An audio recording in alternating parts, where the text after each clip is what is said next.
Hello everyone and welcome to another character deck profile. This one is Bandit Keith from the Yu-Gi-Oh anime.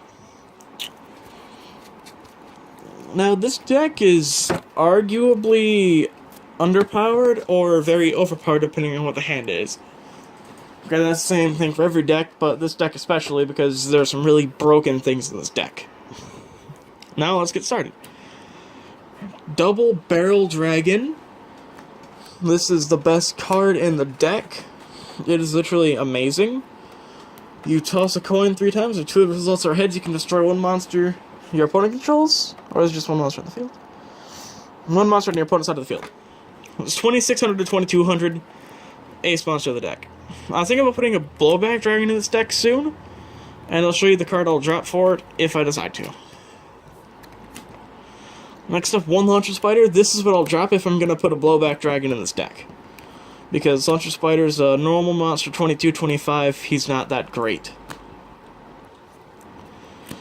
Double Machine King. This card is really good. It gains 100 attack for every machine type monster in the field, including itself. So in reality, this is a 2300 attack point monster for 1 tribute.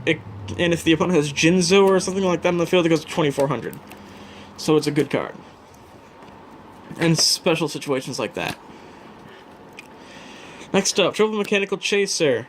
This card is the best level 4 in the deck. 1850, 800, level 4. It's a great card for a level 4 monster. It doesn't have an effect, but doesn't need one of these attack points, especially in character deck duels. Triple Guardian of the Throne Room next up. Because I needed cards to fill this deck in, and this is only machines, there are no cards like Yaru in here or anything like that. So yeah, 3 of this guy, 1650, it's the mediocre, one of the mediocre level 4s in the deck.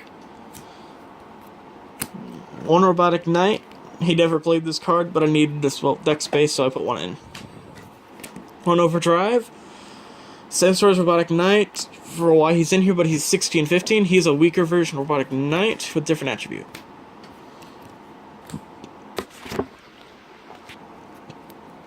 Next up, Double Guard Attacker Bugroth. It's 1500, 1000. It's the most mediocre monster in the deck besides 1. So yeah. The best monster in the deck besides Barrel Dragon, Blast Sphere. When your opponent attacks this guy, oh, they're not going to have a good time.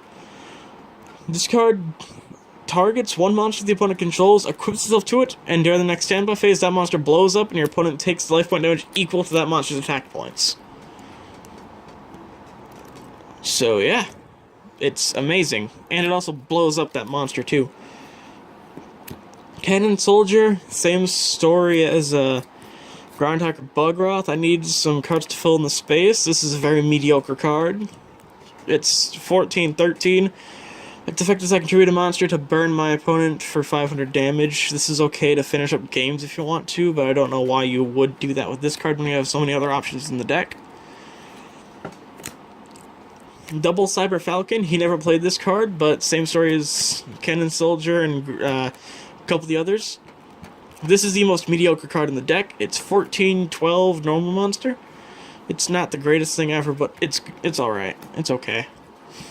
And the most obnoxious card in the deck, Cyber Jar. Cyber Jar is annoying. He did play this card. Once this flip destroys all monsters on the board.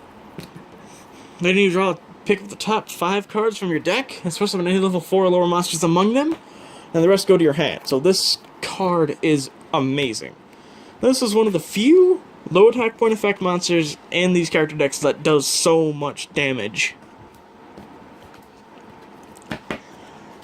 That's all the monsters. It's a pretty big count. Now to the magics. Well, the spells. We got 2 of 7 completed.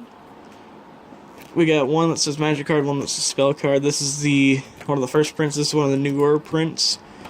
This increases the attack or defense of a machine-type monster by 600, your choice. Not 600, it's 700, your choice. 1 Heavy Storm.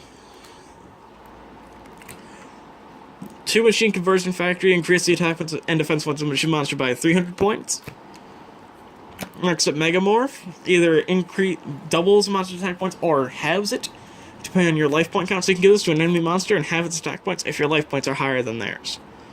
This is a way you can get around a lot of big problem monsters like Blue Eyes, Dark Magician, Red Eyes, whatever you need to. One Monster Reborn. 2 MST because I need cards to fill out the deck, and it's not too broken, so, yep, 2. 1 Pot of Greed, because literally every character ever would play Pot of Greed. Next up, we have 1 Dark Bribe. Negates activate spell trap card. Your opponent draws 1 card. It's meh. Dust Tornado blows up back row. Double negate attack, negates attacks, etc., etc. It says so in the name. And then 7 Tools of the Bandit. Ha ha ha. You pay 1,000 life points to negate the activation of a trap card. Then you can destroy that trap when it's activated. So this is your way to get around things like Mirror Force, Magic Cylinder, all those pesky traps a lot of the main characters use. You can use this against negate attack if you wanted to. And plus, it has Bandit in the title, and it's actually useful, so of course I'd put this in here because Bandit Keith. Next up, we have 1 Trap Hole to finish up the traps. And that's it. That is Bandit Keith's deck. So thank you guys a lot for watching this video. Please stay tuned for some more coming up soon. All these decks you've seen profiles on will be played in a couple duels soon. I have big plans for these decks, and I have big plans for the channel itself, so stay tuned, and I'll see you guys next time. Bye-bye.